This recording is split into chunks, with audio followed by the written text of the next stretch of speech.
Capítulo 3. Jesus foi outra vez à sinagoga. Estava ali um homem que tinha uma das mãos aleijada. Estavam também na sinagoga algumas pessoas que queriam acusar Jesus de desobedecer à lei. Por isso ficaram espiando Jesus com atenção, para ver se ele ia curar o homem no sábado. Ele disse para o homem: venha cá. O que é que a nossa lei diz sobre o sábado? O que é permitido fazer nesse dia? O bem ou o mal? Salvar alguém da morte ou deixar morrer? Ninguém respondeu nada.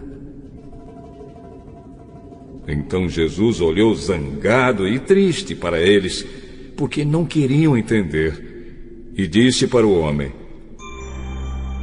estenda a mão. O homem estendeu a mão, e ela sarou. Logo depois, os fariseus saíram dali e, junto com as pessoas do partido de Herodes, começaram a fazer planos para matar Jesus.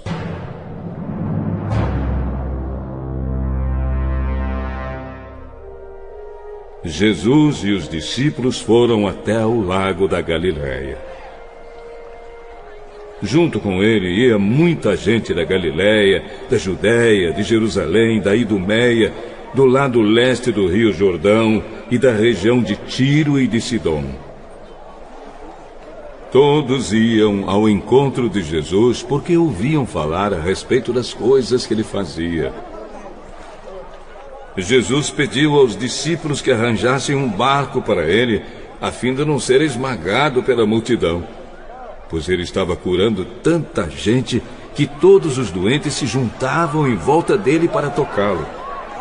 E as pessoas que tinham espíritos maus, ao verem Jesus, caíam aos pés dele e gritavam: o Senhor é o Filho de Deus! Mas Jesus proibiu duramente os espíritos de dizerem quem ele era. Jesus subiu um monte, chamou os que ele quis, e eles foram para perto dele. Então escolheu 12 homens para ficarem com ele e serem enviados para anunciar o Evangelho.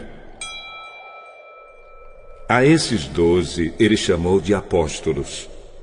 Eles receberam autoridade para expulsar demônios. Os 12 foram estes: Simão, a quem Jesus deu o nome de Pedro; Tiago e João, filhos de Zebedeu. A estes ele deu o nome de Boanerges, que quer dizer filhos do trovão; André, Filipe, Bartolomeu, Mateus, Tomé, Tiago, filho de Alfeu, Tadeu, Simão, o nacionalista, e Judas Iscariotes, que traiu Jesus. Quando Jesus foi para casa, uma grande multidão se ajuntou de novo, e era tanta gente que ele e os discípulos não tinham tempo nem para comer. Os parentes de Jesus souberam disso e foram buscá-lo, porque algumas pessoas estavam dizendo que ele estava louco. Alguns mestres da lei que tinham vindo de Jerusalém diziam: ele está dominado por Beelzebu, o chefe dos demônios. É Beelzebu que dá poder a este homem para expulsar demônios. Então Jesus chamou todos e começou a ensiná-los por meio de comparações. Ele dizia: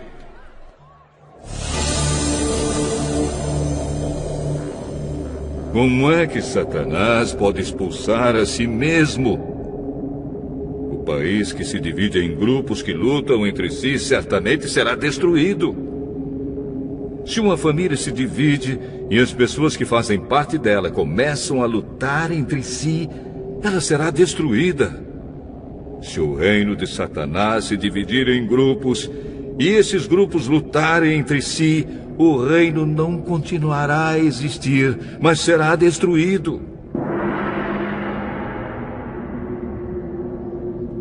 Ninguém pode entrar na casa de um homem forte e roubar os seus bens sem primeiro amarrá-lo.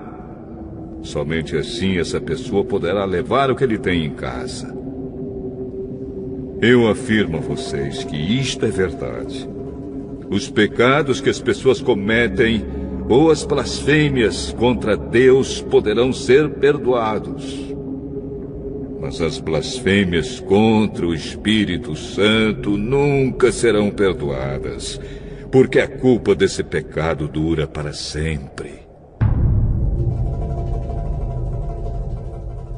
Jesus falou assim porque diziam que ele estava dominado por um espírito mau.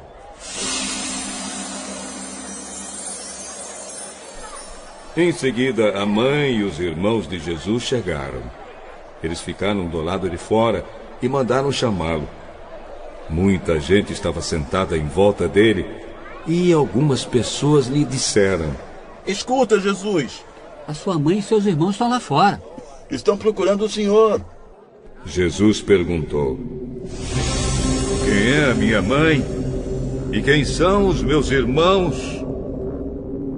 Aí olhou para as pessoas que estavam sentadas em volta dele e disse: